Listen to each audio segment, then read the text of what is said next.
I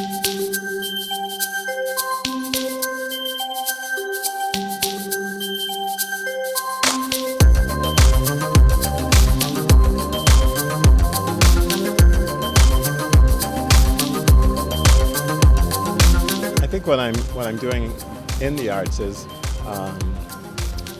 creating artwork that people can really understand and relate to. Part of what I dislike in the artwork is work that separates yourself from the artist and from the art making, so that people have more questions than answers and cannot really understand it because it's above their level and above their head. So I'm hoping that my work creates a sense of, oh, I understand that, I can enter into that space, and it makes me feel good about where I am.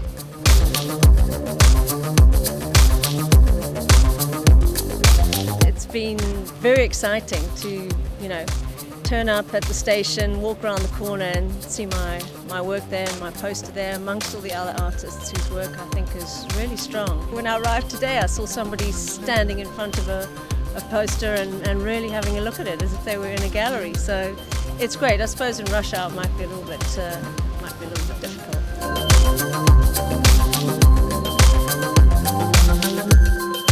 Music was probably my first love, and actually I feel that music and art really inform each other. I chose to put Dreamers in neon, and particularly in that colour, so that it had a kind of seductive nighttime feel, and it didn't actually necessarily mean dreamers or like any one thing in particular, but just more to kind of spark a thought in people and different thoughts.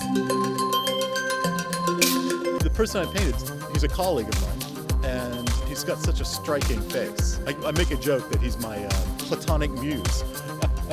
Yeah, someone actually wrote the word egg on my painting.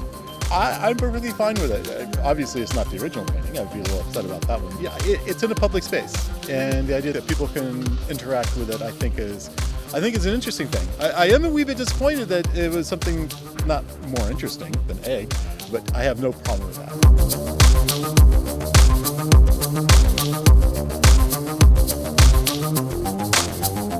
I mainly work in menstrual blood, and as a woman, it's pretty easy to collect it if you want to. I never really know when I'm going to be inspired to make something, so I like to have blood on hand, preferably if I can. And then I just use it as if you would use paint.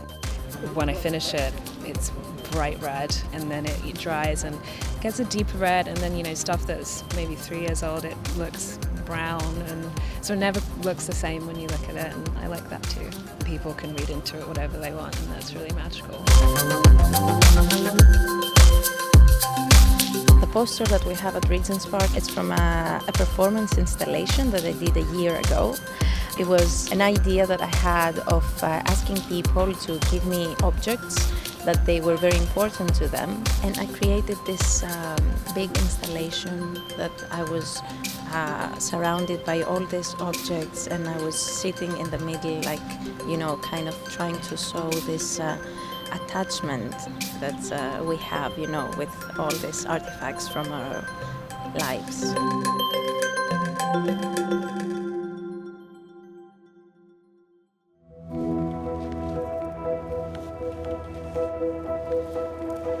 They say the voice is an instrument. I believe the body is as well.